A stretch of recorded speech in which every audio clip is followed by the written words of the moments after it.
Hi, Judy Shields from the Hollywood Times. Introduce yourself. Yes, I'm Kyle Portbury and I am the director of The Hopeful that we're about to walk in and see its world premiere of, which is very exciting. And we spent quite a while the other day talking about this. We did, and I've got it up on YouTube already for our viewers to see. That's amazing. So how do you feel being here tonight for this? I'm really excited, particularly for the audience to see it and for it to roll out on Wednesday. I think we were talking about that. For me, it's about where it goes after, right? So it's about other people experiencing this story. And, there's very few films at the moment where you can actually take the whole family to it. This is one of the rare ones at the moment, particularly in 2024, where anyone from 5 to 95 plus can enjoy it in the same cinema at the same time. And that's quite a rare thing and quite a beautiful thing. So I'm very excited about that and quite thankful for it. Yeah. And share with our viewers what you want them to take from this movie. I would love them to walk out of the film with a sense of there's a little bit of hope and healing that I, as an individual, could take into my little sphere of influence out there in the world that I'm going into. I think that would be a really lovely thing. Yeah. It's an amazing movie, and there was nothing I'd want to see changed, but if you could change anything, would you have? Literally nothing, actually. It's one of those rare things where you kind of at the end go, wow, that's literally the best movie that this could actually be. Which is a testament, I think, to the team that you collaborate with. Every single one of them is just an incredible practitioner. And it's very humbling to get to work with people that are on their A game. They kind of drag you up with them, which is pretty cool. Yeah. Well, enjoy tonight and all the fans that are going to be here. That's an amazing film. Thank you for bringing us The Hopeful. Nice. Thank you, Judy. Have a good night. Thank you. Hi, Kevin. Judy Shields from the Hollywood Times. Introduce yourself for us. So I'm Kevin Christenson. I am the head of Hope Studios, which is the newest cinematic arm of Hope Channel International, and I'm one of the executive producers on the film The Hopeful. So tell us, as executive producer, what was it that you did that brought this film to us? Funded it. That's one of the biggest pieces, is really getting the financing together with things. But beyond that, it was really getting people to buy into the concept, getting people to believe in the concept, to say, this is a story that needs to be told. This is the story of 22 million member movement. People actually say 40 million when they include kids. So a lot of times they don't count kids in that count. So when you talk about 40 million people that have not had their story told on the big screen, what better representation than that? And do you have, do you do the casting? Do you go around to try to find them? Who actually does the cast? There's an amazing cast for this movie. There is an incredible cast on this. A lot of them were local out of Canada. We filmed in Canada, Scotland. We did some shooting in kind of some inserts in Australia. Most of the post-production was in Australia, but most of the cast was out of Canada. So we worked with a local casting director there and, put out calls, and you kind of just hope and pray that someone good comes through. And the people that came on board really gave it their all, and it was an amazing opportunity to work with people from all sorts of backgrounds to give them a chance of being able to tell this story. How does it feel to be here at the premiere tonight? It's unbelievable because there were a lot of times that we thought we weren't even going to have a movie. You get to that breaking point and you go, if we don't have A, B, and C happen, everything that we've done for the last year falls apart. And at the last minute, it works. And then you have another moment where you go, if A, B, and C don't happen, the last 2 years, 3 years of work, everything will fall apart. And it's really these moments that put your faith to the test to say, are we really in this? Are we really believing in this? Are we praying over it? And it was great to see it come through, to kind of be reminded that we've got a bigger executive producer on board. And, I really feel like we've been watched out for all along the way, and it's just a miracle to be here. Tell us a little bit about Hope Studios. So Hope Studios came out of Hope Channel International. Hope Channel International is a global television network of, I believe we're up to 84 channels now around the world. It's a Christian broadcasting television network, and they saw how the trends were shifting to more streaming platforms. We've got more interest in narrative storytelling, and so we opened Hope Studios as the cinematic arm to expand into that. We've been exploring a lot of different stories, and you want to make sure that you've got something that is giving people a message of hope, but it's also universal in its storytelling that's appealing, so people can relate to it. And so as we looked through what kinds of stories should we tell, the first thing to tell, I think, is an introduction. You know, who are these people? What do they believe in? And we landed on the hopeful. And I was very blessed to have Kyle Portbury telling that story, really shepherding or guiding the ship here, if we're going to stay on the ship theme with this, navigating those waters for us. So have you seen the whole thing through already? And if so, what did you feel like when you saw it for the first time? So I got to see it in segments when we were doing sign-offs at different levels, different phases, and we got to a point where everything after that it didn't really affect the storyline, and I didn't want to experience it anymore until we were in a proper cinema. We did our very first test screening in Nashville, Tennessee, with a Dolby Atmos rated theater. I mean, it was amazing to see it. And I can't tell you how incredible it was to be able to see, pieces that you work on along the way really come to fruition. For example, when we were shooting the ship, I didn't know that there were birds in the shot. Because we're on this little boat, and it's rocking up and down, and you've got a drone, and it's glitchy, and you're getting splashed, and you're basically just hoping that everything's in frame. So to get to that point where it opens up and you've got this gorgeous, accurate 1800s, it's a real ship, it's not CGI. So to see that on the big screen, it was like, whoa, this is overwhelming, and the music, my recently engaged fiance was with me, and she's been my cheerleader for the last several years, going, he believes in quality, and she walked in and she was like, I really hope this is quality.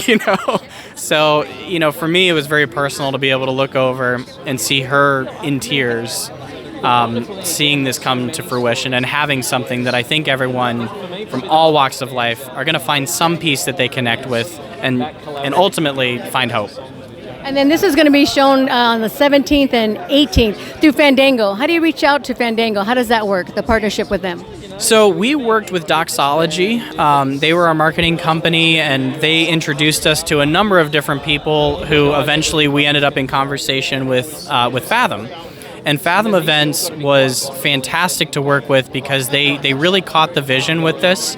It was interesting because the guy that we talked to, he said, I watched 200 movies a year that I have to vet. And he said, there's something about this film I can't get out of my head. I don't know what it is.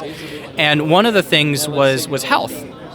Adventists are known for the health message. If you've seen the Blue Zones Live to 100 series on Netflix, the only place that's in North America is Loma Linda, California, because of Adventists. They actually talk about Ellen White in that series.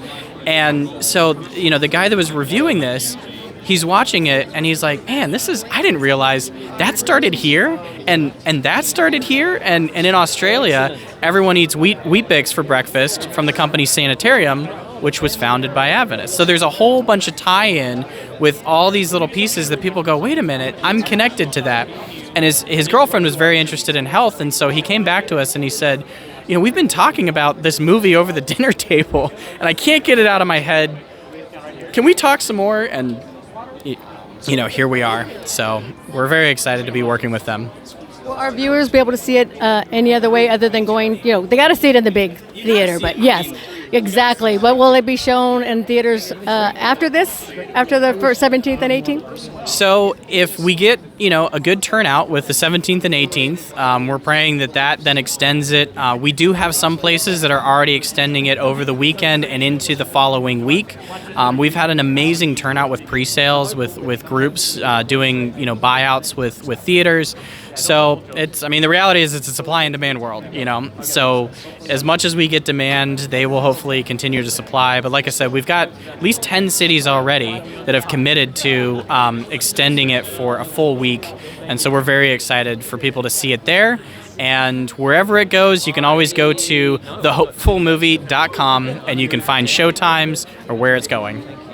Oh, congratulations on an amazing movie. You did a great job, everyone that you did, and thank you to Talking the Hollywood Times. Congratulations. Well, thank you so much.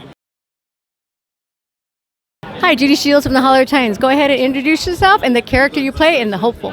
Hi, Judy. I'm Timothy Paul and I play Joseph Bates in The Hopeful. How did this film make its way to you?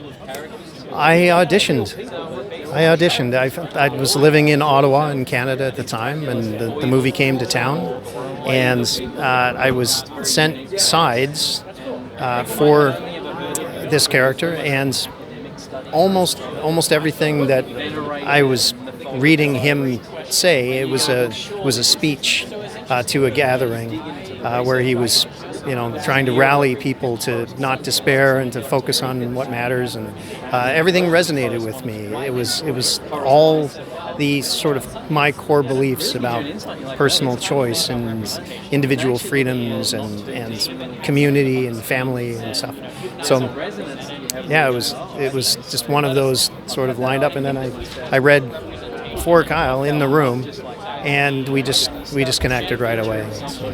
What type of research did you do for your character? I did a lot of historical and archival research, and I was most interested in things that were written about him, not things people had said about Joseph Bates. So what were those character and personality traits, and what impact and impression did he have on others? That, to me, is a more relatable way in as an actor often. And I was very, very interested, and I felt the obligation to get it right from an accuracy perspective, playing an actual person with surviving family members, and yeah. It was. I got to see a little bit of it, and the one part where you're in the store and you don't have money, and you need to get food, and then this letter comes. That was you did such an amazing job. You made me cry. It was like the real character. God bless you. Thank you so much.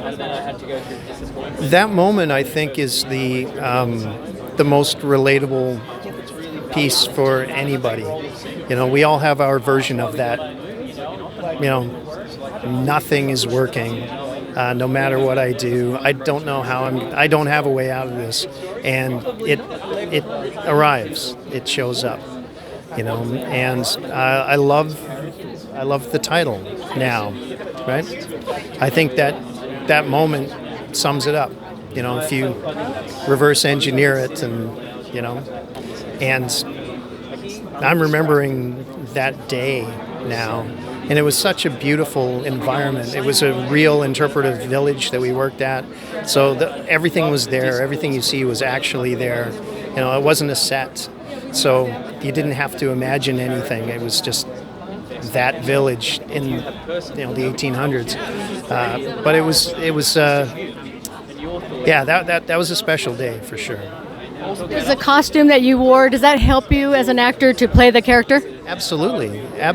And Sue, who was a costume designer on this, did an amazing job, because everywhere we looked, so like I mentioned, that village was a working interpretive village. What we were wearing, and the itchy wool and all that things, the wigs, the mutton chop sideburns, but there were real horses going by, and you could hear them just off camera, and you'd hear the creak of a wagon wheel.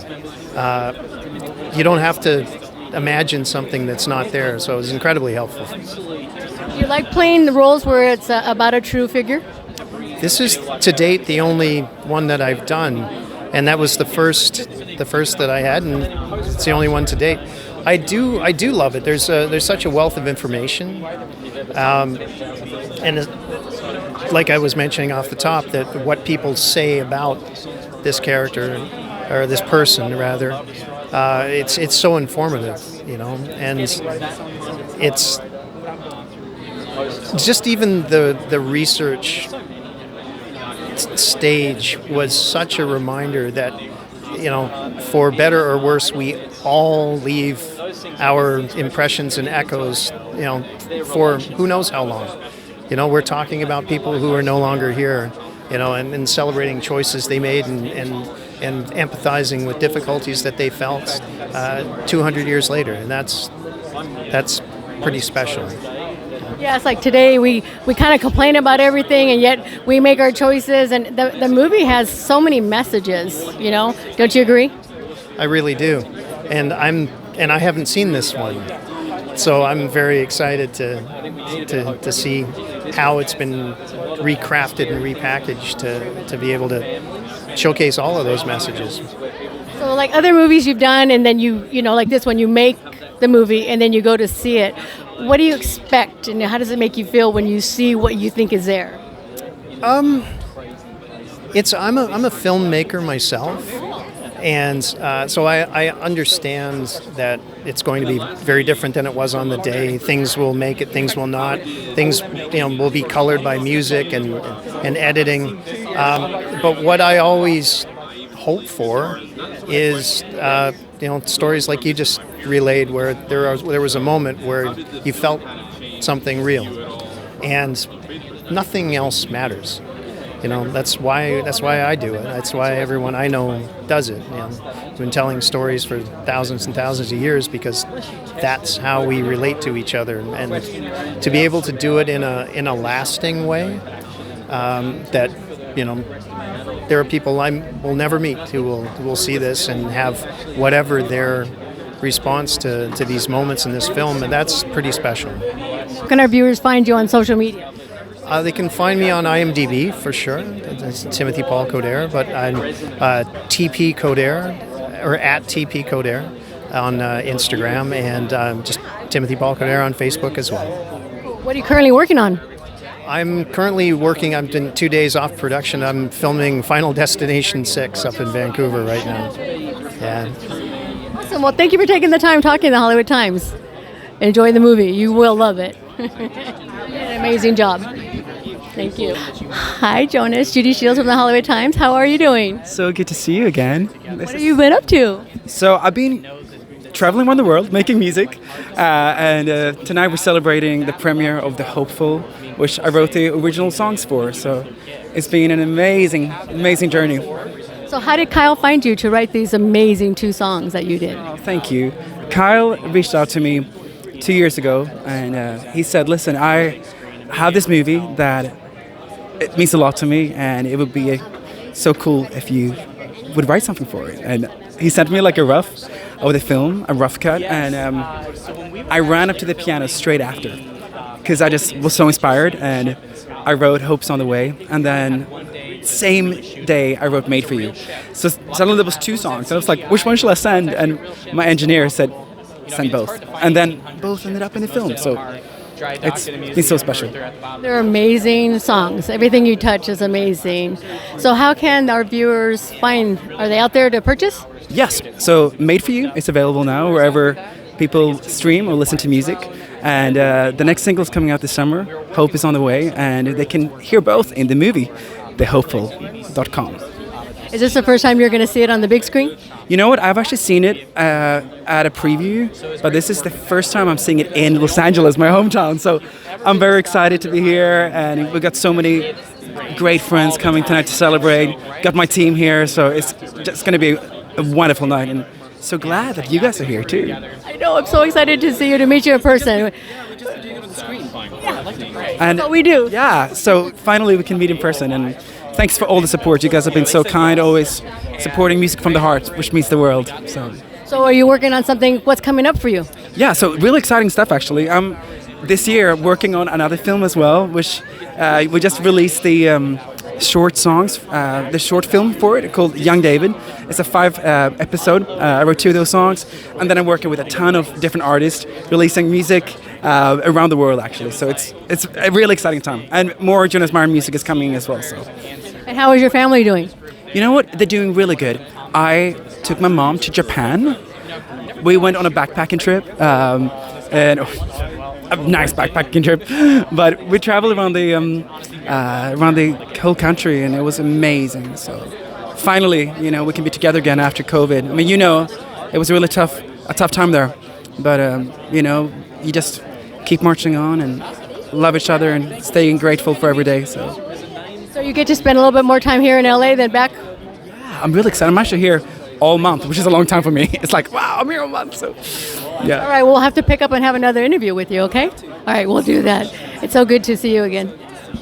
Thank you. You look so handsome. I'm so proud of you. Those are amazing songs. I mean, what a journey it's been. I mean, you know.